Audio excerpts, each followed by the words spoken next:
স্বাগত দর্শক, ৭১ জার্নালে আপনাদের সাথে আছে আমি দানিয়া রহমান। সংবাদ পর্যালোচনা ভিত্তিক নিয়মিত এই অনুষ্ঠানে আমরা খবরের নানান বিষয় বিশ্লেষণ করি।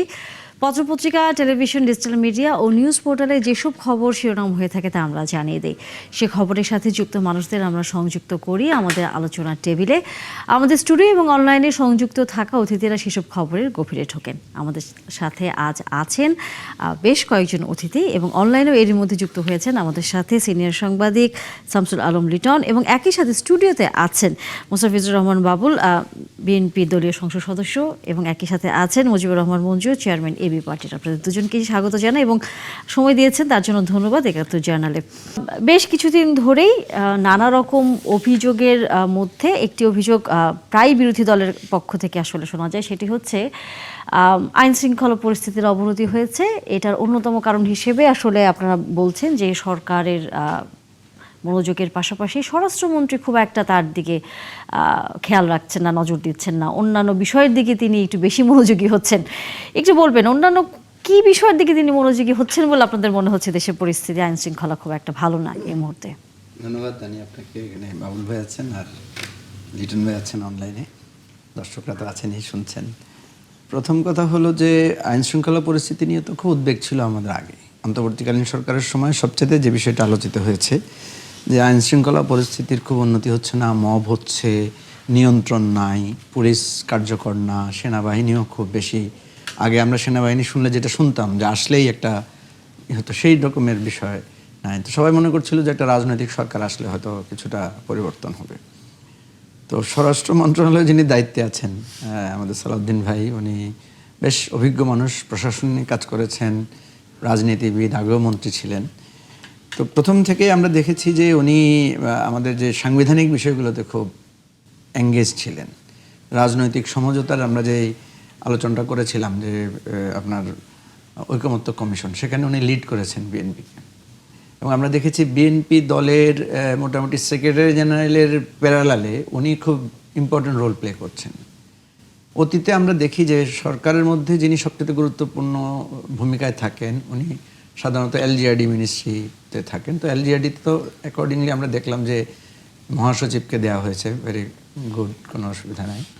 কিন্তু নেক্সট সালাউদ্দিন ভাইকে আমরা মানে ভাবছিলাম যে উনি হয়তো আইনমন্ত্রী হবেন, যেহেতু উনি আইন নিয়ে খুব কাজ করছেন।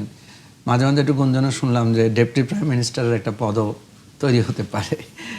তো উনি যখন স্বরাষ্ট্র মন্ত্রণালয়ে আসলেন, তো এটা একদিকে খারাপ না যে উনি প্রাজ্ঞ লোক, আইন জানেন ভালো, তারপরে বয়সের তুলনায় যথেষ্ট এখনও কর্মস্পৃহা আছে ওনার মধ্যে।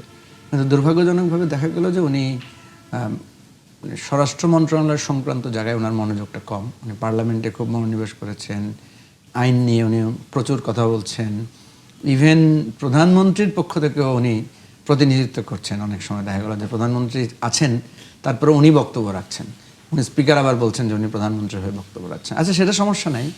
সমস্যাটা হচ্ছে সেখানে যখন আমরা দেখছি যে পুলিশের যেই এখন পর্যন্ত আমরা যদি দেখি, পুলিশে একটাই মৌলিক কথা শুনেছি যে ড্রেসটা আগের ড্রেসে ফিরে যাবে।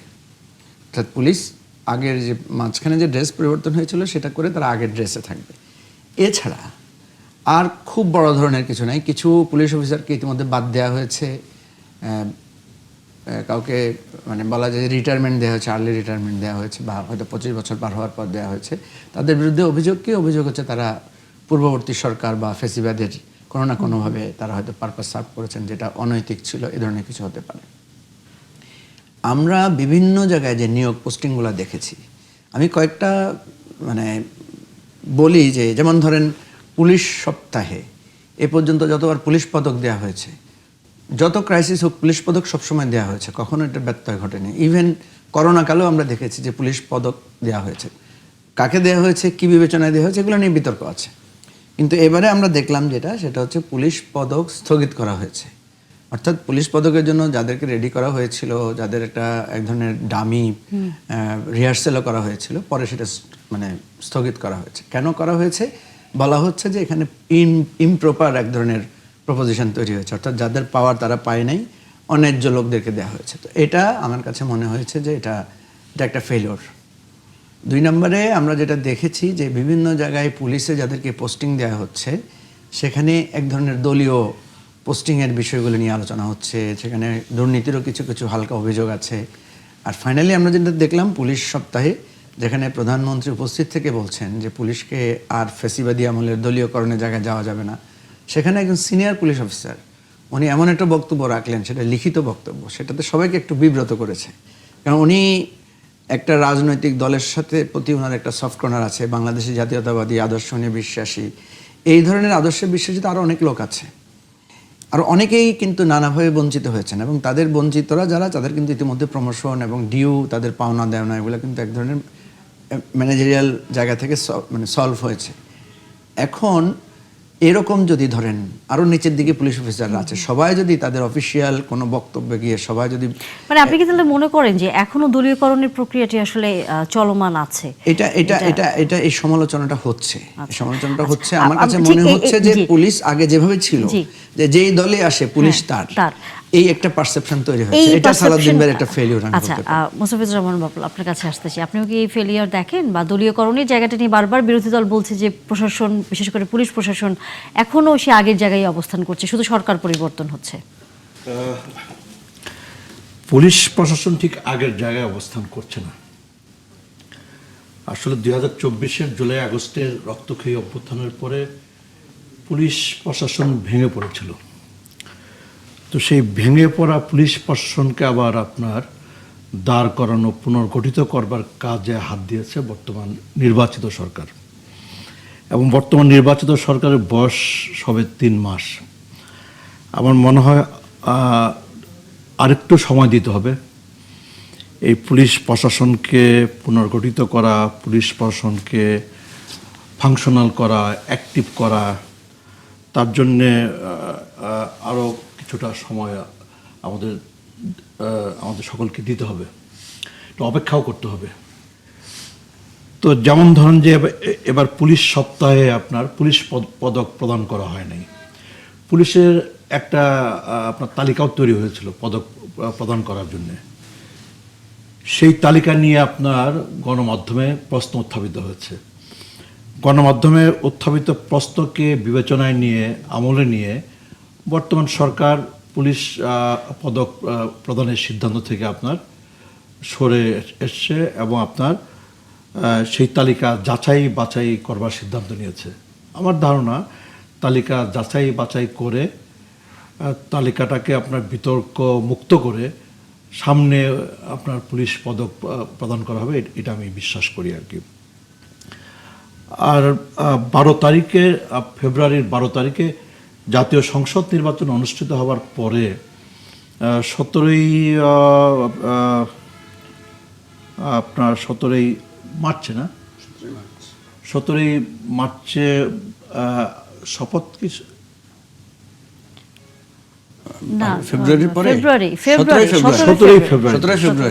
ফেব্রুয়ারিতে আমরা শপথ নিয়েছি এবং 17ই ফেব্রুয়ারিতেই সরকার গঠিত হয়েছে আর কি।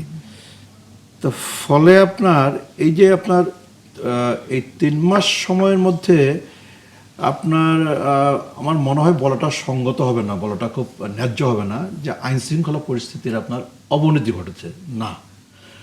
বরং এই 3 মাসের মধ্যে নির্বাচিত সরকার প্রতিষ্ঠিত হওয়ার পর, নির্বাচিত সরকার দায়িত্বভার নেওয়ার পরে 3 মাস সময়ের মধ্যে আইন শৃঙ্খলা পরিস্থিতির আপনার উন্নতি হয়েছে। আইন শৃঙ্খলা পরিস্থিতি আগের সময়ের তুলনায় আইন শৃঙ্খলা পরিস্থিতি এখন আপনার অনেকটাই ভালো।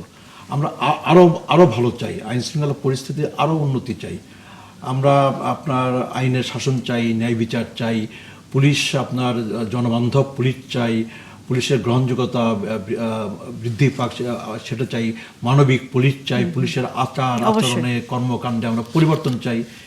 এই চাওয়াটা তো খুব ন্যায্য, খুব যৌক্তিক। হ্যাঁ, তো আমরা আশা করি যে আমরা সামনে আমরা একটা জনবান্ধব পুলিশ আমরা দেখতে পাবো, আমরা আশা করি। মানবিক পুলিশ, আমরা দায়িত্বশীল পুলিশ, আমরা নিরপেক্ষ পুলিশ, এই পুলিশ বাহিনী আমরা নিরপেক্ষ পুলিশ বাহিনী আমরা দেখতে পাবো। তবে বিরোধী দলের শঙ্কার জায়গাটি থাকবে কেন, তারপরেও তারা বিশ্বাস করতে চাচ্ছে না, আমরা সেটি নিয়ে আলোচনা করব। শামসুল আলম লিটন, আপনার কাছে আসলে প্রশ্ন রেখে আমাকে বিরতিতে যেতে হচ্ছে। এই কয়দিনের মাত্র সরকারের এই 3 মাস বয়সে আইন শৃঙ্খলা পরিস্থিতির যে ধরনের অবনতির বা নিয়ন্ত্রণের বাইরের নানা রকম অভিযোগের কথা বলছে বিরোধী দল, আপনার দৃষ্টিতে গণমাধ্যম কর্মী হিসেবে আপনিও আসলে কি মনে করেন পরিস্থিতি কতটা ভালো বা কতটা খারাপ, যে আইন শৃঙ্খলা পরিস্থিতির বর্তমান যে অবস্থা সেটাকে আপনি কিভাবে দেখছেন? অবনতি হয়েছে নাকি স্থিতিশীল আছে, নাকি এখানে আরো অন্য কিছু করবার প্রয়োজন রয়েছে? ধন্যবাদ। আইন শৃঙ্খলা পরিস্থিতি আসলে বিশ্বব্যাপী কোনো রোল মডেল পৃথিবীতে এখন পর্যন্ত পাওয়া যাবে না। পৃথিবীর সকল দেশেই আইন শৃঙ্খলা পরিস্থিতি একটা বড় কারেন্ট অ্যাফেয়ার্স, এভরিডে ইস্যু। এর মানে কোনো এক সপ্তাহে ক্রাইম রেট কমা মানে ওখানে আইন শৃঙ্খলা পরিস্থিতি ভালো হয়ে গেল, অথবা কোনো এক সপ্তাহে কিছু ঘটনা ঘটলো যার ফলে আইন শৃঙ্খলা পরিস্থিতির ভয়াবহ অবনতি হলো। এরকম সরলীকৃত চিন্তা ভাবনা থেকে আমাদের বেরিয়ে আসতে হবে এই একটি মাত্র কারণে, সেটা হচ্ছে আমরা যদি একটা রেজিলিয়েন্ট সমাজ তৈরি করতে চাই, শুধুমাত্র গণতন্ত্র হলে তো হবে না, মানুষ সমাজে নিরাপদ বোধ করতে হবে। সেই নিরাপদ বোধ করবে যখন আইন শৃঙ্খলা বাহিনী সঠিক ট্র্যাকে থাকবে। সঠিক ট্র্যাকে কিভাবে থাকে? যেমন আমরা ফ্যাসিবাদের উত্তরাধিকার অনেক কিছুই পেয়েছি, বাট এটাও তো সত্য যে গত 54-55 বছরের পুলিশের মধ্যে সংস্কার অথবা পুলিশকে জনবান্ধব করা এবং পুলিশের উপরে মানুষের আস্থা পুনঃস্থাপনের জন্য বড় ধরনের কোনো সংস্কার কখনো করা হয়নি, এবং কখনো হাত দেওয়া হয়েছে এটাও শোনা যায়নি। বাট সবসময় বলা হয়েছে পুলিশকে বন্ধ হতে হবে ইত্যাদি ইত্যাদি। কিন্তু পুলিশের নিজের কথা কি চিন্তা করেছেন? পুলিশ নিজেরা নিজেদের ভাবমূর্তি উন্নয়নের জন্য তো অনেক বড় একটা ব্যাপার, কারণ পুলিশ একটা বাহিনী, যে বাহিনী আমাদেরকে রাতে ঘুমানোর ব্যবস্থা করে, কিন্তু তাদের কি ঘুম হয়? তারা তো অন্যায় অত্যাচারের শিকার হন, ফ্যাসিবাদের শিকার হয়ে তাদের কি অবস্থা হয়েছে আমরা দেখেছি। আজকে পুলিশ বাহিনী একদম সারা দেশে ছিন্ন ভিন্ন হয়ে গিয়েছিল। এর জন্য কি সকল পুলিশ সদস্য দায়ী ছিল? অবশ্যই নয়।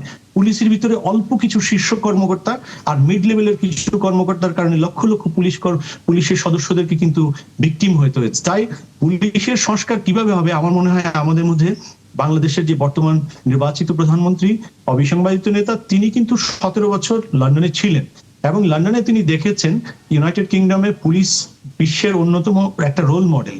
কি কারণে? এর মানে এটা না যে এই মানুষগুলো অন্য কোনো গ্রহ থেকে এসছে। এখানে ইন্ডিপেন্ডেন্ট পুলিশ ইনকোয়ারি কমিশন বলে একটা কমিশন আছে। এটাই হচ্ছে মূল কথা, এটাই কমপ্লায়েন্ট বডি, এবং স্বরাষ্ট্র মন্ত্রণালয়ের সঙ্গে পুলিশের সরাসরি কোনো সম্পর্ক নাই। এবং স্বরাষ্ট্র মন্ত্রণালয়ের পুলিশ মন্ত্রী এটা কিন্তু হতে পারে না, কারণ কিন্তু উন্নত দেশের এই বিষয়গুলো কি আমাদের দেশে সেটা কি খুব কার্যকর কোনো ব্যবস্থা হয় কখনো? মানে আমাদের দেশের প্রেক্ষাপটে আমি যে আলোচনা হয়েছে গত 2 বছর যেসব সংস্কার আলোচনা হয়েছে, সেখানে অত্যন্ত গুরুত্ব সহকারে এই বিষয়টি আলোচনা হয়েছে। পুলিশ সংস্কারের জন্য একটা আলাদা কমিশন কাজ করেছে, তারা রিপোর্ট দিয়েছে। আমি এটা আমাদের যে মাননীয় সংসদ সদস্য মুস্তাফিজুর রহমান বাবুল ভাই আছেন, আমি ওনার কাছ থেকে এই প্রশ্নটা করব যে পুলিশের সংস্কারের ব্যাপারে আসলে যে আলোচনাগুলো হয়েছিল এবং যে ডকুমেন্ট হয়েছিল সেটা গভর্নমেন্ট কিভাবে অ্যাড্রেস করছে। আমি বলবো না যে 3 মাসের মধ্যে তারা সবকিছু করে ফেলবেন, কিন্তু 3 মাসের মধ্যে যে বেসিক জায়গাগুলোতে ওনারা হাত দিয়েছেন তার মধ্যে অন্যতম প্রধান বিষয় কিন্তু পুলিশ। এই ব্যাপারে সরকারের ভাবনাটা কি? উনি সংসদ সদস্য হিসেবে যদি অবহিত হয়ে থাকেন তাহলে আমি ওনার কাছ থেকে জানতে চাই, আর যদি অবহিত না হয়ে থাকেন তাহলে ভবিষ্যতে ওনারা কিভাবে এটা ভাববেন সেটাও মানুষের কাছে স্পষ্ট করা দরকার। আমি বাউল ভাই আমাদের সময়ের কৃতি ছাত্রনেতা এবং বর্তমানে সংসদ সদস্য হিসেবে আছেন, দীর্ঘদিন রাজনীতি করছেন, তার কাছ থেকে এই প্রশ্নটি আমি করছি। আর দ্বিতীয়ত মঞ্জু ভাই একজন প্রাজ্ঞ রাজনীতিক, তিনি বিরোধী দলের দৃষ্টিকোণ থেকে কেমন পুলিশ চান এবং পুলিশের সংস্কারে কি হয়েছে আলোচনা এবং কি হলে ভালো হয় তার দৃষ্টিভঙ্গিও আমি এখানে জানতে চাই। আমি শুধু সাংবাদিক না, আমি একজন গণমাধ্যম কর্মী না হলেও আমি একজন মানবাধিকার কর্মীও বটে। অবশ্যই প্রশ্ন সরকারের সাফল্য এবং বিরোধী দলের সাফল্য, আমি দুটি প্রশ্ন আশা করি ওনারা দুজন করি। লিটন ভাই, আমাদের যেই ঐকমত্য কমিশনে বা সংস্কার কমিশনে যে আলোচনাগুলো হয়েছে সেখানে দুটো জিনিস এখানে মৌলিক। একটা হচ্ছে নিয়োগ প্রক্রিয়া। আমরা যেটা বলেছিলাম যে পিএসসি শুড বি একটা এটা নির্বাহী মানে বিভাগ এটা নিয়োগ দিবেন না। পিএসসি নিয়োগটা একটা কমিটির মাধ্যমে হবে, যেখানে অপোজিশন সহ একটা টিম থাকবে, তারা এই পিএসসি কমিটিটা অর্থাৎ কর্ম কমিশনের প্রধান এবং কমিশনের আরও যারা মেম্বার আছেন এই নিয়োগটা হবে। পিএসসি যদি ইন্ডিভিজুয়ালি কাজ করতে পারে তাহলে নিয়োগ প্রক্রিয়াটায় একটা স্বচ্ছতা আসবে। আমাদের যেটা দেখা গেছে গত রেজিমে আমরা দেখেছি যে বিএনপি জামাতের সামান্যতম সম্পর্ক আছে। ঠিক আছে, বাবুল ভাই হয়তো আরও বেশি, উনি যেহেতু ফিল্ড লেভেলে নেতৃত্ব দিয়েছেন উনি বলতে পারবেন, বাবুল ভাইয়ের আত্মীয়তার লেশ মাত্র সম্পর্ক আছে, এরকম জানলেও কারো পুলিশে চাকরি হয় নাই। তো পিএসসিকে যদি এটা করা যেত, যেটা আমরা বলেছিলাম আমাদের সংস্কারে আছে, যেটা বিএনপি নোট অফ ডিসেন্ট দিয়েছে, 1 নাম্বার। দ্বিতীয় হচ্ছে আপনি যেটা বলেছেন পুলিশ কমিশন, পুলিশকে স্বাধীন একটা কমিশনের আন্ডারে করবে, এটাতেও কিন্তু সালাউদ্দিন ভাই আপত্তি তুলেছেন যে পুলিশকে যদি এভাবে আলাদা করে ফেলা হয় তাহলে এটা পুলিশের নিয়ন্ত্রণটা, সরকারের নিয়ন্ত্রণটা কমে যাবে। এখন আমরা যে জিনিসটা নিয়ে বারবার বিতর্ক করেছি যে যিনি সরকারে যান তিনি হয়তো ভাবেন যে আমার যদি নিয়ন্ত্রণ কমে যায় তাহলে আমি সরকার চালাবো কিভাবে। আর আমরা দেখেছি যে নিয়ন্ত্রণ, অধিক নিয়ন্ত্রণের কারণেই দেখা যাচ্ছে পুলিশ এবারের মতো পুলিশ ক্ষতিগ্রস্ত বাংলাদেশে আর কখনোই হয় না। শুধু পুলিশ না, আমাদের আইন বিভাগ, বিচার বিভাগ, আমাদের আর্থিক বিভাগ, ব্যাংকগুলো পর্যন্ত ক্ষতিগ্রস্ত হয়েছে, আমাদের বিচার বিভাগ ক্ষতিগ্রস্ত হয়েছে। প্রায় 500 পুলিশ স্টেশন বা প্লাস মাইনাস হতে পারে, কম বেশি হতে পারে, আক্রান্ত হয়েছে, কারণ মানুষ পুলিশকে শত্রু হিসেবে গণ্য করেছে এবং পুলিশরাও তো একসময় জনক্ষোভের মবের শিকার হয়েছেন। যাই হোক, আমি যেটা বলতে চাচ্ছি সেটা হচ্ছে মিনিমাম এই দুইটা জায়গায় যদি, ফান্ডামেন্টাল জায়গায় যদি থাকে, পিএসসিটাকে যদি সরকার নির্বাহী বিভাগের বাইরে গিয়ে কমিটির মাধ্যমে পিএসসির মনোনয়নটা হয়, দুদকটা যদি স্বাধীনভাবে কাজ করতে পারে আর পুলিশ কমিশনটা যদি ওয়ার্ক করতে পারে, তাহলে আমি মনে করি আপনি যে প্রশ্নটা করেছেন যে আমরা কী ধরনের পুলিশ দেখতে চাই, দেখেন একটা ইন্টারেস্টিং কথা আপনাকে বলি। আপনি তো গণমাধ্যম কর্মী, বাট এখন এটা বিশ্ববিদ্যালয় পরিচালনার সাথে আপনি সম্পৃক্ত। আপনি দেখেন এই 10ই মেতে পুলিশ সপ্তাহে মাননীয় প্রধানমন্ত্রী যে বক্তব্য রেখেছেন, আপনি সার্চ করলে দেখবেন 2024 সালের ফেব্রুয়ারিতে পুলিশ সপ্তাহে শেখ হাসিনা যে বক্তব্য রেখেছেন অলমোস্ট সেম বক্তব্য। ঠিক আছে, পুলিশকে প্রফেশনাল হতে হবে, পুলিশকে জনবান্ধব হতে হবে, পুলিশকে মানুষের বন্ধু হতে হবে, পুলিশকে নির্ভীকভাবে স্বাধীনভাবে কাজ করতে হবে। অর্থাৎ মানে কি, এই বক্তব্যগুলো একেবারেই বাস্তবিক থেকে আলাদা। কারণ পুলিশ যেখানে যাচ্ছে, যে আপনি তানিয়া একটু আগে বলেছেন যে যে এখানে আপনার থানা থেকে ছুটিয়ে আনছে। এর আগে কুমিল্লাতেও আমরা একটা ঘটনা দেখেছি, কুমিল্লার একজন বিএনপি নেতাকে গ্রেফতার করা হয়েছিল, গভীর রাত্রে লোকেরা থানা ঘেরাও করে ছুটে নিয়েছে। আমি এটা বিএনপির দোষ বলবো না। আজকে যদি আমার দল ক্ষমতায় থাকতো, আমি মনে করি আমার দলের লোকেরাও থানায় গিয়ে একই কাজ করতো। কারণ এটা সালাউদ্দিন ভাইয়েরও কিছু করার নাই। কালকে বাবুল ভাইকে যদি স্বরাষ্ট্রমন্ত্রী বানায় দেন, উনি নিজেও দেখবেন যে উনার কথায় কাজ হচ্ছে না। কারণ ওই থানা লেভেলে মানুষ যখন ঘেরাও করে বিএনপির সভাপতিকে করবে, রাস্তা বন্ধ থাকবে, তখন উনিও নেগোশিয়েট করতে বাধ্য হবেন। এটা হচ্ছে আমাদের সিস্টেমের ত্রুটি, সিস্টেমের দুর্বলতা। এই সিস্টেমের দুর্বলতা নিয়ে আমাদেরকে পার্লামেন্টে আলোচনা করতে হবে। ভাই বহু হয়েছে, বিএনপি আমলে আওয়ামী লীগের লোকেরা আউট, আওয়ামী লীগ আমলে বিএনপির লোকেরা আউট, এটা তো হয়েছে, এনাফ ইজ এনাফ। এখন আমাদের ফান্ডামেন্টাল জায়গায় যদি চেঞ্জ না আনি আমরা, আজকে বিএনপি ক্ষমতায় আছে, কালকে বিএনপি ক্ষমতায় থাকবে না, বিএনপি সারা জীবন ক্ষমতায় থাকবে না, এটা মনে রাখতে হবে। আপনি ক্ষমতায় না থাকলে আপনি কেমন পুলিশ দেখতে চান সেই জিনিসটা এশিওর করতে হবে। আপনি দেখেন ঢাকা বিশ্ববিদ্যালয়ে পুলিশের স্টেশনের ভিতরে গিয়ে ছাত্রদেরকে মেরেছে, সেখানে সিসিটিভি ফুটেজ ছিল, সব ছিল। এই যে আপনার ইয়েতে কি বলে, এই ওই যে মাজার আক্রমণ করে যে মাজারে পুড়িয়ে দেওয়া, মাজারের ওই যে পীর সাহেবকে যে মেরে ফেলা হয়েছে, এটা সম্ভবত ইয়াতে কুষ্টিয়াতে। প্রচুর ছবি আছে মিডিয়াতে, কারা কারা আক্রমণ করেছে, কারা কারা ছিল। তারপরে দেখেন পুলিশের কিন্তু কোনো গ্রেফতারের তৎপরতা নাই। ঠিক আছে, এই জায়গাগুলো আমাদের ন্যাশনাল প্রবলেম। এটা যদি কেউ আমরা শুধু বলি বিএনপির দোষ, বিএনপি বলে জামাতের দোষ, কেউ বলবে এখানে ইন্ডিয়ার হাত আছে, কেউ বলবে এখানে আমেরিকানদের হাত আছে, একদম বোগাস। আমাদের এই টোটাল প্রবলেমটাকে চিহ্নিত করে সরকারি দলকে জানতে হবে এটা যে আপনি এখন সবার সরকার। আপনি যদি এটা করে দিয়ে না যান, আপনি যদি এই জায়গাটা ভেঙে দিয়ে না যান, আপনি এটার শিকার হবেন। এই জন্য লিটন ভাই যে কথাটা বলেছেন, আমি মনে করি আমরা যেটা দেখতে চাই যে সরকার নিজ থেকে বলবে যে দেখেন আমি ক্ষমতা পেয়েছি, মানে 2/3 লোকের আমাকে সাপোর্ট দিয়েছে, আমি অনেক দিন নির্যাতন সহ্য করেছি, কিন্তু এখন আমাদেরকে একদম আইনের শাসনের জায়গাটায় আমাদেরকে আসতে হবে, এবং সেইটা আসতে হলে মৌলিক জায়গায় পরিবর্তনটা লাগবে। আমি আবারও বলছি, পিএসসিটাকে ইন্ডিভিজুয়াল করে দেন, সেটা একটা ভালো নিয়োগ দেন, সবার পরামর্শ নিয়ে করেন। পাবলিক দুদকটাকে সেভাবে মানে ইয়াতে রাখেন যাতে মানুষ জবাবদিহিতা, তারা সরকারি লোকদেরকে জবাবদিহিতা আনতে পারে। আর পুলিশ কমিশন একটা ভালো একটা পুলিশ কমিশন করে দেন, তাহলে দেখবেন লিটন ভাই খুব সুন্দর কথা বলেছেন যে আর স্বরাষ্ট্র মন্ত্রণালয়ের সাথে তার কোনো সম্পর্ক থাকবে না, সে সরাসরি ওই কমিশনের কাছেই তার জবাবদিহিতার জায়গাটা থাকবে। তাইলে আশা করা যায় যে আস্তে আস্তে পুলিশ আপনার একটা, আপনি যেটা বলছেন যে বাইরের পুলিশিং বেটার কেন, আপনি দেখবেন সেখানে পুলিশ কিন্তু স্বাধীনভাবে কাজ করতে পারছে। আপনি স্বাধীন করলেই আপনি ফলাফল পাবেন। আমাদের দেশে আদালত যতদিন একটু স্বাধীন ছিল ততদিন আমরা আদালতের কাছে ন্যায় বিচার পেয়েছি। আমার মনে আছে এরশাদ পিরিয়ডে অনেক খারাপ ছিল, কিন্তু হাইকোর্টের শক্তি ছিল। আমরা যখন আপনার ডিটেনশন পেতাম, আমরা হাইকোর্টে আসলে ডিটেনশন ব্রেক হয়ে যেত, এবং সরকারের এই ডিসিদেরকে হাইকোর্টের জাজরা শোকজ করে ডিটেনশন ব্রেক করে দিতেন, এবং আমরা অন্তত জানতাম যে 3 মাস পরে হলে আমি বেরোতে পারবো জেল থেকে। এখন কিন্তু আপনি ঠিক নাই। আপনার সাথে আপনার কোর্ট যদি, আপনি যদি সরকারি দলের লোক হন, কোর্ট 1 মাসে বেল দিয়ে দিবে, আর আপনি যদি সরকারি দলের লোক না হন, মাসের পর মাস বিচারকদের কাছে আপনি বিচার পাবেন। মোস্তাফিজুর রহমান বাবুল। না, বাইরে আপনার পুলিশি ব্যবস্থা ভালো, তার বড় কারণ হচ্ছে আপনার বাইরের শাসন ব্যবস্থা ভালো। শাসন ব্যবস্থা ভালো না হলে তো পুলিশি ব্যবস্থা ভালো হবে না। এখন আপনার ফেসিবাদী যুগে কি আমাদের ফিরে যাওয়ার সুযোগ আছে? স্বৈর শাসকদের যুগে কি আমাদের ফিরে যাওয়ার সুযোগ আছে? এটা কি বাংলাদেশের মানুষ অ্যালাউ করবে? বাংলাদেশের মানুষ মেনে নেবে? বাংলাদেশের মানুষ মেনে নেবে না। তো ফলে আপনার আমাদের একটা দক্ষ, যোগ্য, নিরপেক্ষ, সুসংগঠিত আপনার পুলিশ বাহিনী, এটা আমাদের দেশের জন্য এটা অপরিহার্য। এবং এই জায়গাটাতে প্রয়োজনীয় আপনার পরিবর্তন, প্রয়োজনীয় সংস্কারেরও কোনো আপনার বিকল্প নাই। আমি আশা করি যে বর্তমান সরকার, বিশেষ করে বর্তমান সরকার প্রধান জনাব তারেক রহমানের নেতৃত্বে বর্তমান সরকার উনি আপনার নিরপেক্ষ পুলিশ বাহিনী দেখতে চান।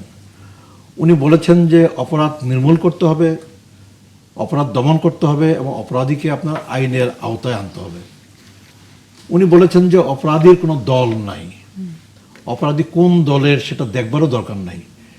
যিনি অপরাধ করছেন, দুষ্কর্ম করছেন, সমাজে আপনার বিশৃঙ্খলা করছেন, সমাজে আপনার নানা সন্ত্রাসী কর্মকাণ্ড করছেন, তাকে আইনের আওতায় আনার জন্য উনি আপনার সুস্পষ্ট নির্দেশনা প্রদান করেছেন। এখন আমাদের দেখবার পালা যে উনি সরকার প্রধান হিসাবে, জনাব তারেক রহমান বাংলাদেশের প্রধানমন্ত্রী হিসাবে, উনি যেই পুলিশ বাহিনী দেখতে চান এবং পুলিশ বাহিনীর প্রতি ওনার যে নির্দেশনা, সেই নির্দেশনাটা কতটা প্রতিপালিত হচ্ছে আর কি, সেটা আমাদের দেখবার পালা। আমরা অপেক্ষা করতে চাই, আমরা দেখতে চাই যে আমরা বাংলাদেশে ওনার নির্দেশনা অনুযায়ী বাংলাদেশের পুলিশ বাহিনী আমাদের দেশে আপনার কার্যক্রম পরিচালনা করছে কিনা। পুলিশ তো আপনার ভরসাস্থল হবে। পুলিশ আমাদের আপনার জনজীবনে আপনার নিরাপত্তা দিবে। পুলিশের কাছে মানুষ আপনার নিরাপদ আশ্রয় খুঁজে পাবে। পুলিশ আপনার একটা মানবিক আচরণ করবে। পুলিশ আপনার অন্যায় দুর্নীতির ঊর্ধ্বে থাকবে, এবং পুলিশ আপনার স্বাধীনভাবে আপনার তার দায়িত্ব পালন করবে। কোনো দল বিশেষ কোনো দলীয় আপনার মন্ত্রী কিংবা কোনো দলীয় এমপি, কোনো দলীয় নেতা পুলিশকে কোনো অন্যায় কাজে আপনার প্ররোচিত করবে না, কোনো অন্যায় কাজ করতে বাধ্য করবে না। আমরা তো সেই বাংলাদেশটাই দেখতে চাই। আমরা জুলাই আগস্টের পরে পুলিশ আপনার আগের মতো করে চলবে, দল বিশেষের আপনার আজ্ঞাবহ হয়ে তার কর্মকাণ্ড পরিচালনা করবে, দল বিশেষকে ক্ষমতায় রাখবার জন্যে, দল বিশেষ যেন ক্ষমতায় থাকতে পারে তার জন্যে নির্বিচারে নিষ্ঠুর আপনার আচরণ করবে জনগণের বিরুদ্ধে। সেই পুলিশ তো আমরা আর দেখতে চাই না। বাংলাদেশের মানুষ কিন্তু সেই পুলিশ কিন্তু আর দেখতে চায় না। আমি আশাবাদী, আমি বিশ্বাস করি যে আমাদের সকল ক্ষেত্রেই, কেবল পুলিশের বেলায় না, আমাদের সকল ক্ষেত্রেই তো আপনার অনেক পরিবর্তন দরকার, অনেক সংস্কার দরকার। আমাদের প্রশাসনে আপনার পরিবর্তন দরকার, প্রশাসনে আমাদের সংস্কার দরকার, আমাদের বিচারালয়ে আমাদের আপনার সংস্কার দরকার, বিচার ব্যবস্থায় আমাদের আপনার পরিবর্তন দরকার, আমাদের আইনের শাসন দরকার, আমাদের ন্যায় বিচার দরকার, এবং আইনের শাসন ন্যায় বিচার কায়েম করবার জন্য, প্রতিষ্ঠা করবার জন্য আমাদের আপনার একটা নিরপেক্ষ দক্ষ যোগ্য পুলিশ বাহিনীর কিন্তু কোনো এই যে নানা বিকল্প সংস্কারের নেই। কথা বলছেন, সেই সংস্কারের জায়গায় বরাবরই বিরোধী দলের আঙ্গুল থাকে যে সরকার জুলাই সনদে যেসব বিষয়ে সংস্কারের কথা বলেছিল, জুলাই সনদ বাস্তবায়ন করার ক্ষেত্রে তারা খুব একটা আগ্রহী না এবং গণভোটের রায়কে তারা আসলে মানছেন না। সেই জায়গায় এই যে সংস্কারগুলো আপনারা হয়তো করবার নিজেরাও হয়তো অনুভব করছেন, সেখানে কি আসলে কোনো রকম কার্যকর ব্যবস্থা যে নিতে লিটন ভাই বলেছিল পুলিশ কমিশনের ব্যাপারে, পুলিশ কমিশনের ব্যাপারে বিএনপির আইডিয়াটা কি সেটাও একটু জানতে এই চাই। বিষয় নিয়ে আমরা এখনো আলোচনা শুরু করি নাই। আমার ধারণা যে এই বিষয় নিয়েও আলোচনা হবে সামনে। পুলিশের যদি আমি সংস্কার আনতে চাই, পুলিশকে যদি আমি দক্ষ যোগ্য নিরপেক্ষভাবে আমি দেখতে চাই, তার জন্য তো পুলিশি ব্যবস্থা আমাকে তো আপনার প্রয়োজনীয় পরিবর্তন সংস্কার তো আমাকে আনতেই হবে, আপনার এর কোনো বিকল্প নেই। নিশ্চয়ই। আর আপনি সংস্কারের যে বিষয়টা আপনি আনলেন, জুলাই সনদে যে বিষয়টা আনলেন, তো আমরা তো আগাগোড়াই সংস্কারের পক্ষে, আমরা আগাগোড়াই আপনার সংস্কারের পক্ষে। আমরা তো বহু আপনার আপনার অন্তর্বর্তী সরকারের আপনার জুলাই আগস্টের আরও আগে থেকেই তো আমরা বিএনপি সংস্কারের পক্ষে কথা বলছি। আমাদের নেত্রী প্রয়াত নেত্রী দেশনেত্রী বেগম খালেদা জিয়া, উনি আপনার ভিশন 2030 আপনার উনি ঘোষণা করেছেন সংস্কারের লক্ষ্যেই। আমাদের নেতা জনাব তারেক রহমান, উনি 31 দফা কর্মসূচি ঘোষণা করেছেন জুলাই আগস্টের অভ্যুত্থানের অনেক আগেই। তো আমরা আপনার আমরা সংস্কারের পক্ষে, আমরা রাষ্ট্রের প্রয়োজনীয় সংস্কারের পক্ষে এবং রাষ্ট্রের সকল আপনার যে আপনার সেক্টরে আপনার আমরা প্রয়োজনীয় সংস্কারের পক্ষে। এবং জুলাই সনদ যেটা খুব বেশি আলোচিত ইস্যু আপনার সামনে, আমাদের সামনে, আমরা জুলাই সনদে তো আমরা সাইন করেছি। এবং জুলাই সনদে আমরা সাইন করেছি আপনার জাতীয় সংসদের দক্ষিণ প্লাজায় অনুষ্ঠানে গোটা জাতির সামনে প্রকাশ্যে। সেই জুলাই সনদের তো আপনার জুলাই সনদের তো বাস্তবায়নটা তো আমরা এটার আমরা তো বলি যে আমরা অক্ষরে অক্ষরে আমরা জুলাই সনদ আমরা বাস্তবায়ন করবো। জুলাই সনদের কোন অংশটা আমরা বাস্তবায়ন করবো? যে অংশে আমাদের নোট অফ ডিসেন্ট নাই, ওই অংশটা আমরা আপনার বাস্তবায়ন করবো, পুরোপুরি বাস্তবায়ন করবো। সেটা হচ্ছে আমাদের জাতির কাছে আমাদের অঙ্গীকার, আমাদেরকে সেটা বাস্তবায়ন করতেই হবে এবং সেটা আমরা বাস্তবায়ন করব। এবং জুলাই সনদের সেই অংশে আপনার সংবিধান পরিবর্তনের প্রশ্ন আছে এবং সংবিধান পরিবর্তনের জন্যই আমরা কিন্তু আপনার জুলাই সনদের বাস্তবায়ন এবং সংবিধানের প্রয়োজনীয় পরিবর্তন আনবার জন্যই কিন্তু আমরা জাতীয় সংসদে বসে কিন্তু একটা বিশেষ কমিটি গঠনের প্রস্তাব আমরা কিন্তু দিয়েছি। সেই প্রস্তাবটা বিরোধী দল নাকচ করে দিয়েছে, ব্যাপারটা এরকম না। আমরা খুব আশাবাদী যে সামনের সংসদে হয়তো বিরোধী দলের পক্ষ থেকেও সেই প্রস্তাবে আপনার ইতিবাচক সাড়া দেওয়া হবে এবং তাদের পক্ষ থেকে নাম দেওয়া হবে এবং তাদের বিরোধী দল এবং সরকারি দল মিলে আপনার সেই বিশেষ কমিটিতে বসে সংবিধান সহ জুলাই সনদের যে বাস্তবায়নযোগ্য যে ঐকমত্যের ভিত্তিতে বাস্তবায়নযোগ্য যে ইস্যুগুলো আমাদের সামনে আছে, সেই সব ইস্যু বাস্তবায়িত হবে এবং সংবিধানের প্রয়োজনীয় আপনার সংশোধনী সেটা আপনার এনে আপনার সেই সংবিধান সংশোধন করে আমরা আপনার এগিয়ে যেতে পারবো। অবশ্যই।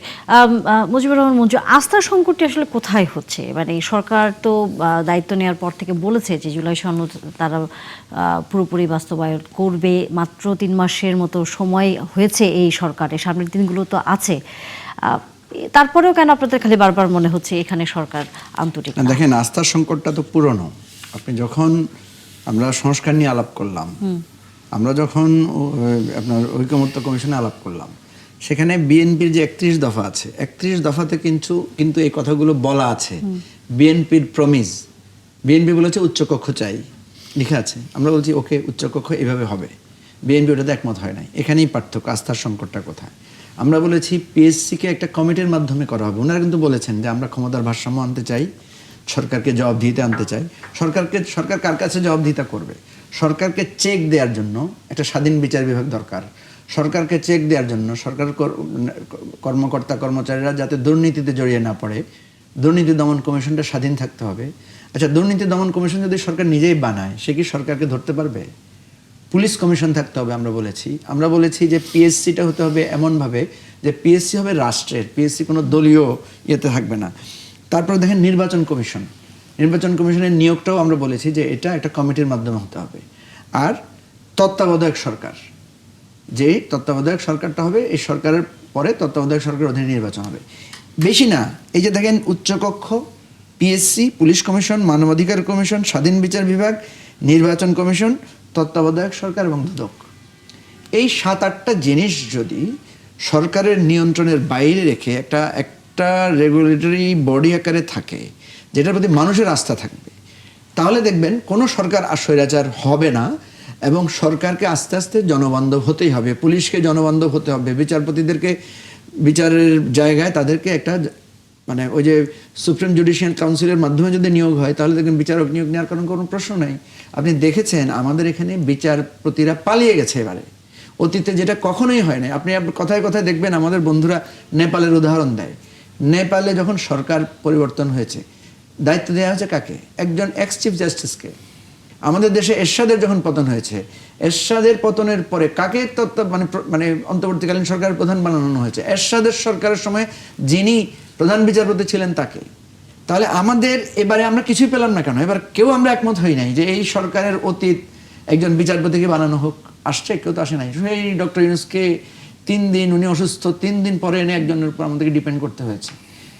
এই জায়গাটায় কারণ আমরা লোক রাখি নাই, বাকি রাখি নাই কিছুকে। আমাদের ব্যবসায়ীদেরকে নিয়ে শেখ হাসিনার গণহত্যার নিয়েছেন, ব্যবসায়ীরা সবাই বিতর্কিত হয়ে পড়েছেন, নামি দামি সাংবাদিকেরা সবাই গণহত্যার সহযোগী হয়ে গেছেন, এদেরকে নষ্ট করে ফেলা হয়েছে পরিস্থিতি। ঠিক আছে, সেই জন্য আমি বলছি যে বিএনপি এটা হাড়ে হাড়ে উপলব্ধি করেছে।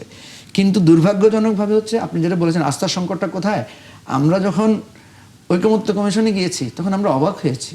31 দফাতে এই কথাগুলো আছে, 31 দফাতে ব্যাখ্যা নাই। আমরা ওই ব্যাখ্যাটাই ঠিক করার জন্য যখন বসেছি, আমরা দেখছি যে বিএনপি সেখানে তত্ত্বাবধায়ক সরকারের এক জায়গায় গিয়ে বিএনপি আর আগাচ্ছে না। বিএনপি বলছে না, পার্লামেন্ট তত্ত্বাবধায়ক সরকার ঠিক করবে।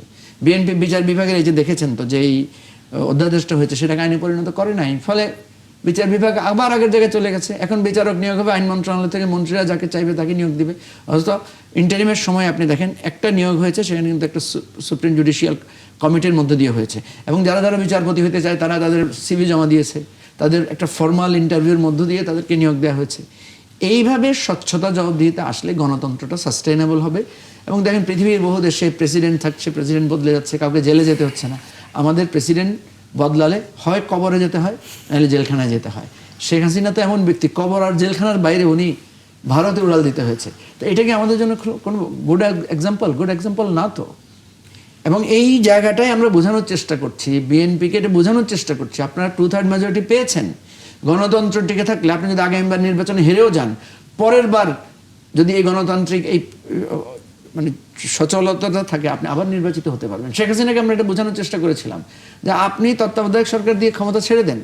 দেখেন আজকে যদি শেখ হাসিনা আমাদের কথা শুনতো, আজকে পার্লামেন্টে সে আওয়ামী লীগের তো আসন থাকতো 50, 60, 30, 20 যাই থাকুক, আওয়ামী লীগ দল আকারে থাকতো। এখন আওয়ামী লীগকে দল আকারে আমরা তো কেউ গ্রহণ করতে পারছি না, কারণ সে আমাদের নির্বাচন ব্যবস্থা, আমাদের রাষ্ট্র ব্যবস্থা সব ভেঙে দিয়েছে। তো এটা যে ভেঙে দিয়েছে, এই যে আওয়ামী লীগ একটা দল থাকার পরেও আমরা তাকে আমাদের গণতান্ত্রিক অ্যাটমসফিয়ারে নিতে পারছি না, এটা কি দেশের জন্য ভালো হচ্ছে? হচ্ছে না তো। আমরা আপনি হয়তো বলতে পারেন যে আপনাকে খুব খুশি আছেন, না খুশি নাই আমরা, কিন্তু আমাদের কি করণীয় আছে বলেন? যে যে যে লোকটা হত্যা করেছে, যে লোকটা লাখ লাখ কোটি কোটি টাকা দেশ থেকে মানে পাচার করে দিয়েছে, তাকে কি আমি আমার রাজনৈতিক অধিকারের জায়গায় তার সাথে আমি বসতে পারছি? সে তো আমাকে গুম করে ফেলেছে। তার বিচার যদি আমি না করি, ইতিহাসের কাছে তো আমি ধরা খাবো, ইতিহাসের কাছে তো আমি দোষী থাকবো। এই জায়গাটায় আমি অনুরোধ করছি যে আমরা এত কষ্ট করলাম, আমরা তো বিএনপিকে শত্রু মনে করছি না, আমরা তো বন্ধুই ছিলাম। 20 বছর বিএনপির অধীনে আমরা আন্দোলন করেছি, BNP was the leader. BNP যে কর্মসূচি দিয়েছে, আমরা কেউ একসাথে থেকে কেউ দূর থেকে আমরা একই রকম কর্মসূচি পালন করেছি। আমরা তো তাহলে তারপরেও দ্বিমতের জায়গাগুলো আসলে কেন এত বেশি প্রকট আসছে? আমরা সেই উত্তরটি নিব। আমাদের সাথে যেহেতু শামসুল আল লিটন আছেন, আপনি মনে কিছু একটা যুক্ত করতে চেয়েছিলেন, একটু সংক্ষেপে, কারণ আমাদের বিরতিতে যেতে হবে। Thank you. দ্বিমত থাকতেই হবে, দ্বিমত যদি না থাকে তাহলে গণতন্ত্র তো মানে বদ্ধ সমাজ হয়ে যাবে। এটা একটা এক নায়ক এক কেন্দ্রিক একটা শাসন হয়ে যাবে, যেটাকে আর যাই হোক গণতন্ত্র বলা যাবে না। এখানে যে ব্যাপারগুলো এখন যে কথাগুলো এসছে পুলিশ সত্তাকে কেন্দ্র করে, এবং পুলিশ যেহেতু আমাদের জীবনের সঙ্গে আষ্টে পৃষ্ঠে জড়িত আছে, এখানে যে প্রশ্নগুলো এসছে সরকারের নিয়ন্ত্রণ, 31 দফা তো সুশাসনের অঙ্গীকার। 31 দফার মধ্যে আমার মনে হয় বাংলাদেশ রাষ্ট্রের ভেতরে কোনো কিছুই বাদ নেই, সবকিছুই আছে, এবং পুলিশের ব্যাপারেও স্পষ্ট অনেকগুলো বিধিবিধানের কথা বলা আছে।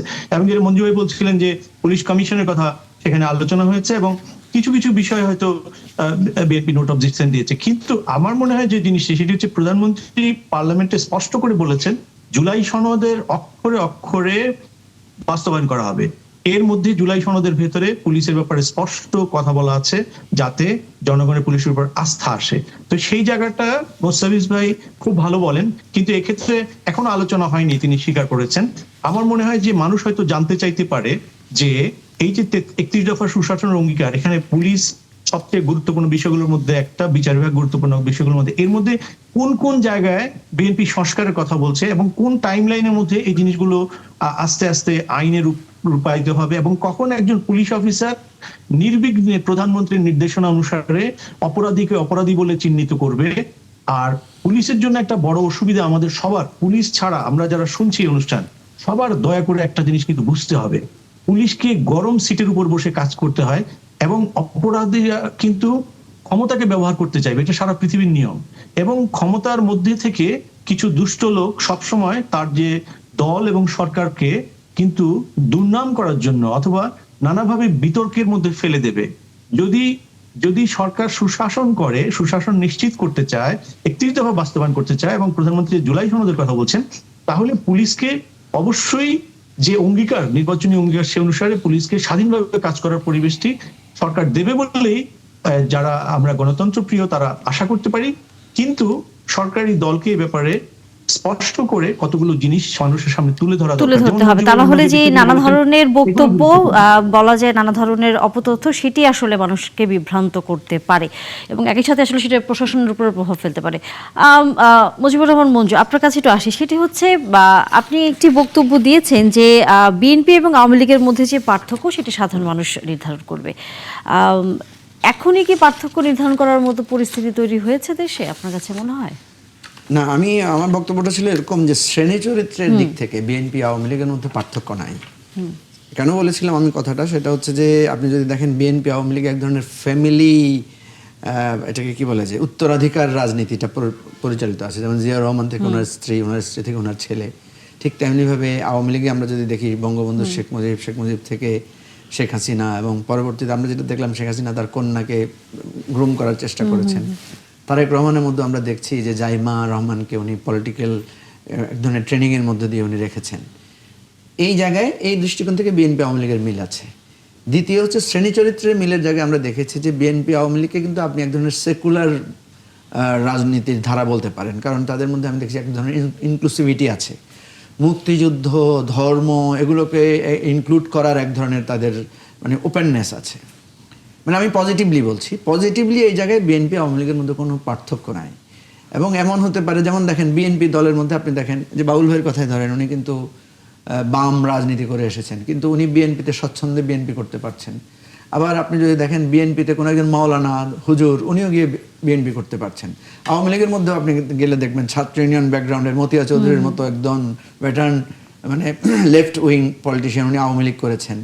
আবার আওয়ামী লীগের মধ্যে বহু রাজাকার, সেই জাফর সাহেব, ওই যে আর গোপালগঞ্জের, ওনার বিরুদ্ধে অভিযোগ আছে, হ্যাঁ মাওলানা, ওনারা করেছেন। শেখ হাসিনার বিআইটিআই মিলে ওনারা দলের, বিএনপির মধ্যেও এই ধরনের মুক্তিযুদ্ধে বিতর্কিত ভূমিকা ছিল, এই ধরনের নেতৃবৃন্দের অ্যাকোমোডেশন আছে। শ্রেণী চরিত্রে বিএনপি আওয়ামী লীগের মধ্যে পার্থক্য নাই। পার্থক্যটা কোথায়? বিএনপিকে ধরা হয় যে বিএনপি একটু প্রো রাইট, আওয়ামী লীগকে ধরা হয় একটু pro left, centre to left, centre to right. আরেকটা পার্থক্য হচ্ছে বিএনপিকে মনে করা হয় যে বিএনপি অ্যান্টি ইন্ডিয়ানদের সাপোর্টটা বিএনপির প্রতি, বিএনপি কিছুটা প্রো রাইট বলতে কিছুটা ধর্মানুরাগী দলের, আর আওয়ামী লীগকে ধরা হয় যে তারা একটু প্রো সেকুলার, প্রো ইন্ডিয়ান এটা। কিন্তু তাদের পার্থক্যটা হবে যেখানে, যে তাদের গভর্নেন্সে পার্থক্য হওয়া, সেই জায়গাটা আমি বলছি যে এদের মধ্যে পার্থক্যটা তৈরি হবে সেখানে। যে আওয়ামী লীগ এত টাকা চুরি করেছে, আওয়ামী লীগ বিদেশে টাকা পাচার করেছে, আওয়ামী লীগ গুম খুন করেছে, আওয়ামী লীগ দলীয়করণ করেছে, আওয়ামী লীগ মানে একদম ফেসিবাদী কায়েম করেছে, ফেসিবাদ কায়েম করেছে। এইটা বিএনপিও যদি একই কাজ করে, কারণ বিএনপি যদি গুম খুমে চলে যায়, বিএনপিও যদি, কিন্তু বিএনপি তো এই বিষয়ে বেশ নিজেদের অবস্থান পরিষ্কার করেছে, এই ধরনের কোনো ঘটনা, গুম খুন অথবা কোনো অর্থ পাচার, আমি সেটাই বলছি। আমি বলছি যে বিএনপির ওই ট্রেন্ডটা আমরা দেখতে পাচ্ছি। কারণ বিএনপি গুম কমিশন কেন করতে দিল না, বিএনপি কেন বিচার বিভাগকে স্বাধীনতা দিচ্ছে না, বিএনপিকে যদি আপনি জিজ্ঞেস করেন আপনি কি আজ্ঞাবহ বিচার বিভাগ চান, বিএনপি বলবে না, আমরা তো স্বাধীন বিচার বিভাগ চাই। তো স্বাধীন বিচার বিভাগ চাইলে বিচার বিভাগ স্বাধীনতা দিচ্ছেন না কেন, বিচার বিভাগ দিচ্ছেন না কেন? এই জায়গাটাই আমি বলছি, এই জায়গাটাই মানুষ মনে করছে যে বিএনপিকে তো আমরা আবার একটা আওয়ামী লীগের প্রতিধ্বনি দেখতে পাচ্ছি কিনা। আসলে কি তাই? পার্থক্যটা যদি করতে না পারে, আমরা তো চাই পার্থক্যটা হোক। জি। আমি বিশ্বাস করতে চাই না যে বিএনপি আওয়ামী লীগ মধ্যে ফ্যাসিবাদী হবে। কিন্তু আমি বলছি বিএনপিকে ওই দিকে হাঁটা শুরু করেছে কিনা, আমরা আশঙ্কা করছি যে ওই দিকে হাঁটা শুরু করছে। কারণ অলরেডি থানা ঘেরাও করে কর্মীদেরকে ছিনিয়ে নেওয়ার প্রস্তুতি শুরু হয়েছে। পুলিশ অফিসাররা প্রধানমন্ত্রীকে সামনে রেখে গর্ব করে বলছেন আমি একজন I M A BNP man, যেটা ওই বলছিল শেখ হাসিনাস ম্যান বা প্রাইম মিনিস্টার্স ম্যান। এই ওয়েভগুলো, এই বুদবুদগুলো সেদিকে এখনই যদি ওনারা না থামান, তাহলে মনের অজান্তেই ওনারা কিন্তু আওয়ামী লীগের চরিত্রের উপনীত হয়ে যাবেন, সেই আশঙ্কাটা আমি করেছি। না, বিএনপি আর আওয়ামী লীগ তো এক জিনিস না। আপনার বিএনপি আপনার একটা মধ্যপন্থা পন্থায় বিশ্বাসী একটা রাজনৈতিক দল, একটা সেন্ট্রিস্ট একটা পলিটিক্যাল পার্টি। বিএনপি কিন্তু আপনার এন্টি ইন্ডিয়ান পার্টি না, আর বিএনপি আপনার প্রো ইন্ডিয়ান পার্টিও না। বিএনপি হচ্ছে প্রো বাংলাদেশি পার্টি। বাংলাদেশের আপনার স্বার্থের প্রশ্নে যদি আমাকে কখনো আপনার ইন্ডিয়ার বিরুদ্ধে আমাকে বলতে হয়, আমি ইন্ডিয়ার বিরুদ্ধে বলবো। আমি এই জায়গাটাতে আমি বাংলাদেশের স্বার্থটাকে বড় করে দেখবো, এবং বাংলাদেশের স্বার্থটাকে কখনই আমি আপনার ছাড় দেবো না, আর কি ছাড় দেবো না। তো আচরণ দিক থেকে আপনার বিএনপি এবং আওয়ামী লীগ আপনার কখনোই আপনার এক জিনিস না। তো আর আপনার এবং এক জিনিস না বলেই আপনার বাংলাদেশের মানুষ কিন্তু আপনার বারবারই কিন্তু বিএনপির পক্ষে কিন্তু সমর্থন আপনার দিয়েছে, এবং বিএনপি কিন্তু বারবার জনগণের সমর্থন নিয়ে, জনগণের আপনার রায় নিয়ে আপনার দেশ পরিচালনার সুযোগ পেয়েছে, রাষ্ট্র পরিচালনা করেছে, সরকার পরিচালনা করেছে আর কি। এখন প্রশ্ন হচ্ছে যে আপনার বিএনপিকে স্বাধীন বিচার ব্যবস্থার বিরুদ্ধে, বিএনপি কি স্বাধীন দুর্নীতি দমন কমিশনের বিরুদ্ধে, বিএনপি কি গুম কমিশনের বিরুদ্ধে, বিএনপি কি আপনার পিএসসি একটা নিরপেক্ষ পিএসসির বিরুদ্ধে, বিএনপি কি তত্ত্বাবধায়ক সরকার, একটা কার্যকর তত্ত্বাবধায়ক সরকারের বিরুদ্ধে? মোটেই না, মোটেই না। যেই ইস্যুগুলো নিয়ে আপনার দীর্ঘদিন আপনার আপনার জাতীয় ঐকমত্য কমিশনে আলাপ আলোচনা হয়েছে, এবং আপনার যেসব প্রস্তাব আমরা একমত হয়েছি জুলাই সনদে, আমরা সেসব প্রস্তাব তো আপনার এখনই বাস্তবায়নে যাব। আর যেসব প্রশ্নে আমরা একমত হতে পারি নাই, আমরা কিন্তু আপনার সংসদে বসে আমরা সেসব প্রশ্ন নিয়ে আমরা কিন্তু সকল দলের সাথে আমরা আলাপ আলোচনা করব, এবং আমাদের সংবিধান পরিবর্তনের প্রশ্ন, সংবিধান সংশোধনের প্রশ্ন, অন্যান্য যে ইস্যুগুলো নিয়ে আমরা সংসদে আলোচনা করব আমাদের জাতির স্বার্থে, আমাদের রাষ্ট্রের স্বার্থে, সেসব ইস্যুতে সংসদের ভেতরে যেসব রাজনৈতিক দল আছে, আর বাইরেও কিন্তু আপনার সংসদের বাইরেও যারা আছে রাজনৈতিক দল, আরও যারা নানা শ্রেণী পেশার মানুষ আছেন, দক্ষ যোগ্য অভিজ্ঞ মানুষ যারা আছেন, তাদের সাথেও কিন্তু বিএনপি আলাপ আলোচনা কিন্তু করবে। অর্থাৎ সংসদের ভেতরে এবং সংসদের বাইরে আরও বিস্তারিত সময় নিয়ে আপনার আলাপ আলোচনা সাপেক্ষে আমরা সময় তো বিরোধী দল আপনাদেরকে দিতে চাচ্ছে না। সেটা দুর্ভাগ্যজনক, সেটা দুর্ভাগ্যজনক। কেন দিতে চাবে না? আপনার কেবল তো মাত্র 3 মাস সময় গেল আর কি, এবং আমি কিন্তু আশাবাদী আপনার সংসদ অধিবেশনের আপনার প্রথম সংসদ অধিবেশনের শুরুটা যেরকম গেছে, আমাদের মধ্যে কিন্তু এক ধরনের শঙ্কা ছিল যে শেষটা কেমন যায় আর কি। আপনি দেখেন শেষটা কিন্তু চমৎকার ভাবে আপনার শেষ হয়েছে, শেষটা খুব ভালো ছিল। হ্যাঁ, শেষটা খুব ভালো ছিল আর কি। ফলে আমি খুব আশাবাদী যে আপনার সরকারি দল তো তার দায়িত্ব পালন করবে, সংসদের ভেতরে সরকারি দলকে দায়িত্ব পালন করবে, দেশ পরিচালনায় সরকারের দায়িত্ব আছে, সরকার সেই দায়িত্ব পালন করবে। এবং আপনার বিরোধী দল আপনার জুলাই আগস্টে রক্তক্ষয়ী অভ্যুত্থানের পরে যে নির্বাচনটা অনুষ্ঠিত হয়েছে, এবং যেই নির্বাচনের মধ্য দিয়ে এই জাতীয় সংসদ, এই সরকার গঠিত হয়েছে, এই জায়গাটাতে বর্তমান সরকার জনাব তারেক রহমানের নেতৃত্বে বর্তমান সরকার, তারা সরকার পরিচালনায় দায়িত্বশীল আচরণ আপনার করবে, দায়িত্বশীল ভূমিকা তারা পালন করবে। এবং জুলাই আগস্টের এই রক্তক্ষয়ী অভ্যুত্থানের পরে যেই বিরোধী দল, জামাতের নেতৃত্বে যে বিরোধী দল, তারাও বিরোধী দলের জায়গা থেকে তারা দায়িত্বশীল আচরণ করবে, এটাই আমি আশা করি। এবং সংসদের ভেতরে আপনার নানা ইস্যুতে তর্ক বিতর্ক, বাক বিতর্ক সবই হবে, ওয়াকআউট হবে, সবই হবে আপনার। কিন্তু শেষ পর্যন্ত আবার আপনার একটা সমঝোতা, শেষ পর্যন্ত আবার একসাথে আপনার চলার, আপনার নীতি চলার, আপনার কৌশল, সেই জায়গাটা তো তো সংসদের ভেতরে তো সেই লক্ষণও তো আমরা দেখছি। জ্বালানি তেল নিয়ে আপনার সংকট তৈরি হলো না, এবং সেই জ্বালানি তেল, সেই জ্বালানি ইস্যুতে সেই সংকট মোকাবেলা করার জন্য তো সরকারি দল বিরোধী দলের তো চমৎকার সমঝোতা হলো, এবং একটা বিশেষ কমিটি গঠিত হলো, এবং সেই বিশেষ কমিটি গঠন করবার সাথে সাথে দেখবেন যে আপনার জ্বালানি তেলের আপনার সংকট কিন্তু আপনার কমতে শুরু করলো। তো আমরা আশা করি যে বাংলাদেশের মানুষ কিন্তু এটা আশা করি যে আপনার এখন আপনার এই যে সংসদ গঠিত হয়েছে, যে সরকার আপনার আপনার গঠিত হয়েছে, এই সরকার এবং এই সংসদ তারা আপনার বিরোধী দলকে আস্থায় নিয়ে, এবং বিরোধী দলের দায়িত্ব হচ্ছে সরকারের উপর আস্থা স্থাপন করে, আস্থা আপনার রেখে আপনার একসাথে আমাদের দেশের জন্য, আমাদের রাষ্ট্রের জন্য, আমাদের জনগণের জন্য একসাথে আমাদের অনেক কিছু করবার আছে। এত অস্থির হওয়ার কিছু নেই, ধৈর্য হারাবার কিছু নেই। লিটন, আপনার কাছে কি মনে হয় যে আসলে এই সরকারকে আরো কিছু সময় এই মধ্যে দেওয়া উচিত, নাকি বিরোধী দল যে দাবিগুলো আসলে চাচ্ছে এখনই সমাধান হয়ে যাক, সেই বিষয়ে সরকারের আসলে কার্যকর কোনো পদক্ষেপ নেওয়া উচিত? সময় কতদিনের মধ্যে কত কিছু কমপ্লিট করতে হবে অথবা করতে হবে না, এগুলো হচ্ছে সমন্বয়ের ব্যাপার, পারস্পরিক রেসপেক্টের ব্যাপার, এবং সমঝোতার ব্যাপার। এই সমঝোতার ভিত্তি কি? এই সমঝোতার ভিত্তি হচ্ছে 5ই আগস্ট, 36শে জুলাই। এই সমঝোতার ভিত্তি হচ্ছে জুলাই সনদ। অনেক রক্ত পাড়ি দিয়ে দেখুন এই জুলাই সনদ এবং এই আজকের গণতন্ত্র।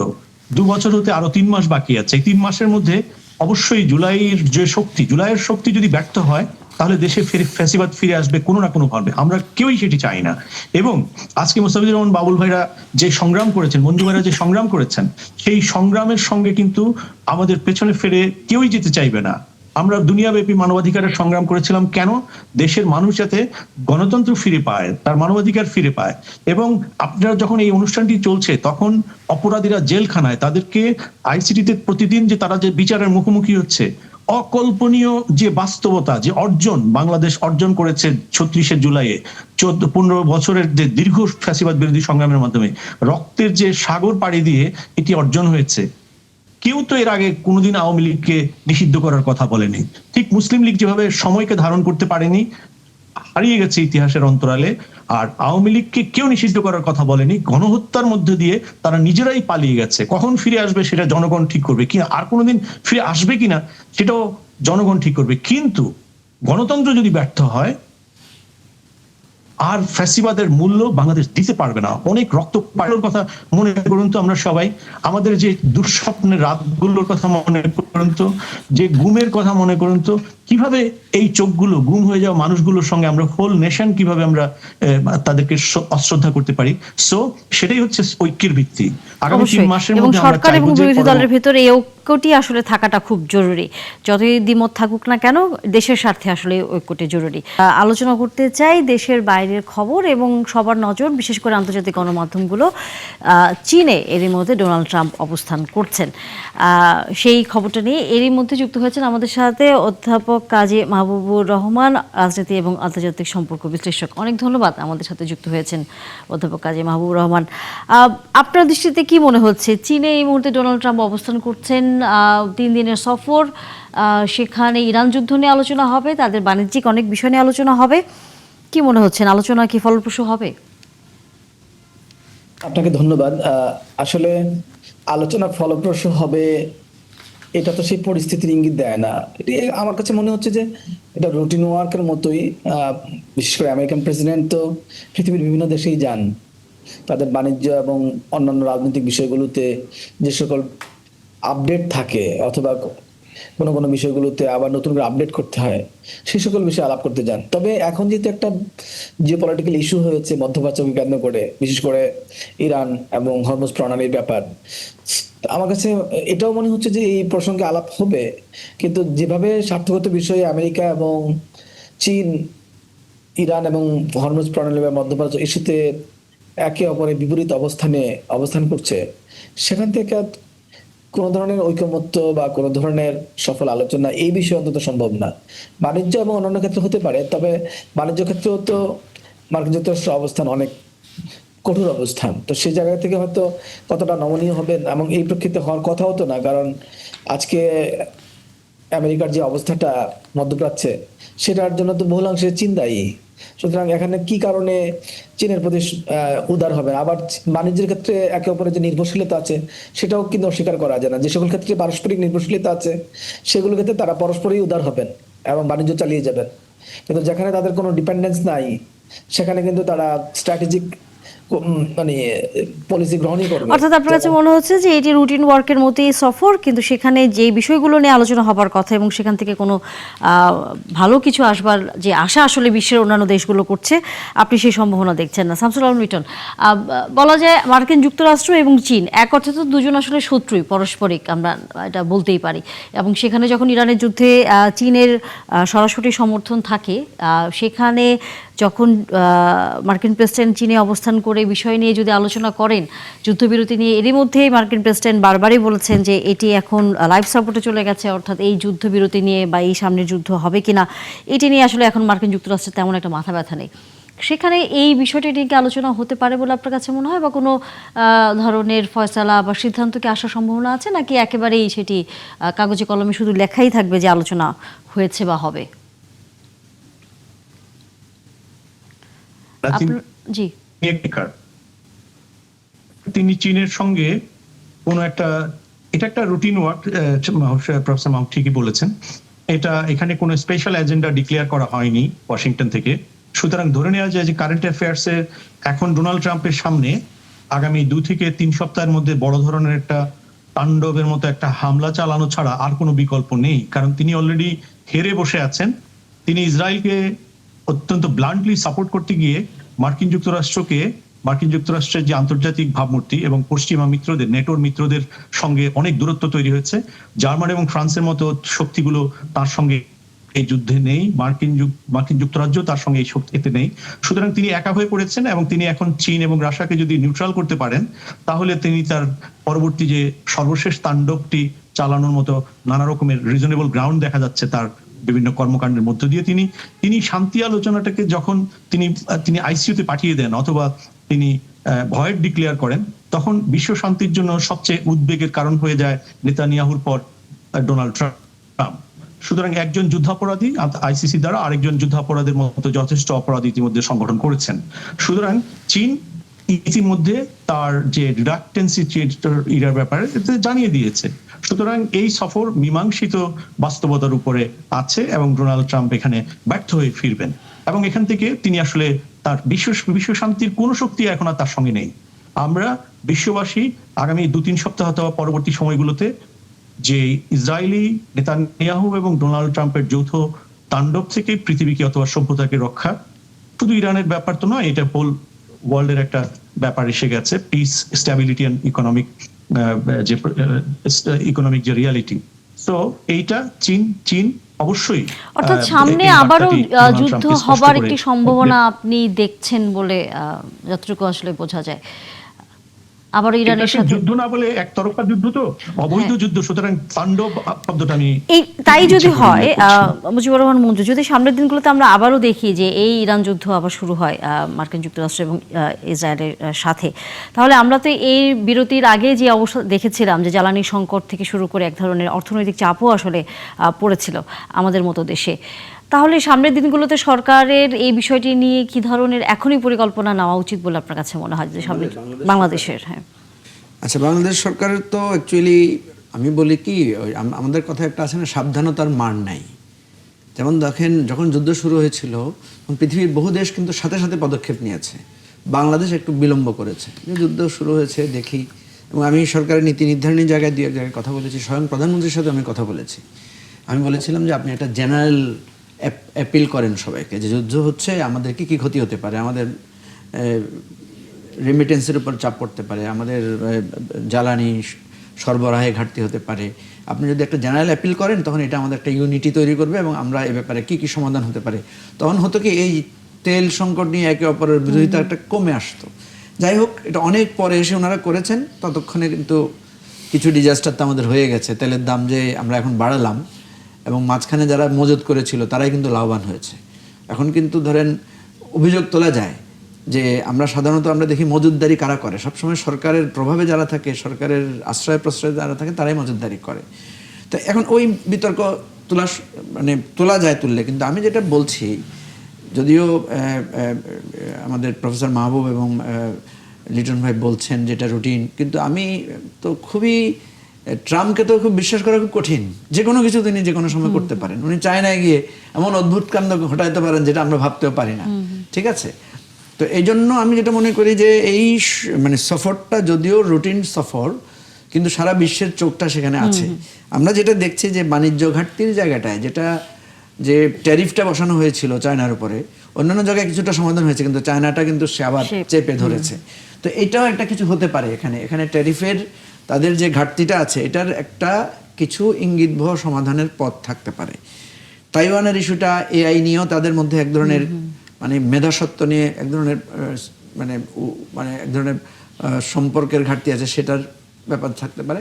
সবচেয়ে বড় কথা হতে পারে যে এখানেও অপ্রকাশ্যভাবে ইরান যুদ্ধের কোনো না কোনো আলোচনা এখানে এসে যেতে পারে, যেহেতু অনেকগুলো মিটিং রাখা হয়েছে সেখানে। এই অপ্রকাশ্যতে যদি আলোচনা হয় বা কোনো ধরনের ইরান যুদ্ধ নিয়ে কোনো সিদ্ধান্ত আসে, সবার আগে তো আসলে সেই একই রকম আশঙ্কার মধ্যে আমাদেরও থাকতে হয় যে জ্বালানি সংকটটি সামনের দিনে আমরা কিভাবে মোকাবেলা করব। এই বিষয়ে বারবারই সরকারের কাছে বিরোধী দল থেকে শুরু করে বিভিন্ন মহল বলছে যে ইরানের পাশাপাশি অন্যান্য আরও বেশ কিছু জায়গা থেকে যাতে জ্বালানির বিষয়টি এর মধ্যে সরকার যেন কাজ করে নিয়ে আসার ক্ষেত্রে, সেই বিষয়ে আসলে সরকার কি পদক্ষেপ নিয়েছে এর মধ্যে? না, জ্বালানি সংকট শুরু হবার পর থেকে কিন্তু আপনার সরকার বিকল্প জ্বালানির উৎস কিন্তু খুঁজতে শুরু করেছে এবং বিকল্প উৎস থেকে কিন্তু জ্বালানি তেল সংগ্রহ করেছে।